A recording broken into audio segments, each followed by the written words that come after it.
Welcome to the Banker Lamp. Please enjoy the video. You're starting inside Microsoft 365. Sign in and open settings now.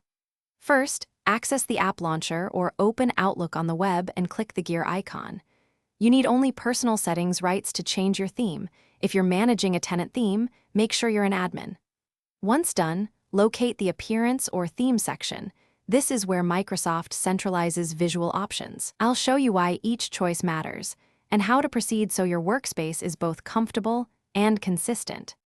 Now pick a theme type: color palette, background image, or high contrast mode. Click a sample to preview it in the pane. Previewing prevents surprises across apps. You can also toggle dark mode and set an accent color to keep readability and contrast where you want it. If you're customizing a background image, upload a PNG or JPG and resize as needed. Make sure to think about accessibility and glare. The right combination improves focus and reduces eye strain. Finish by clicking Apply or Save so your new theme is enforced across supported apps. Once applied, sign out and back in or clear your browser cache if you don't see updates immediately.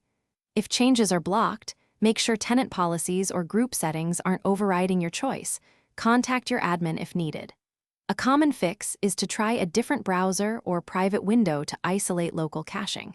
If problems persist, describe what you changed and any error messages for targeted help. Thanks for watching. If this was helpful, leave a like and consider subscribing. See you next time.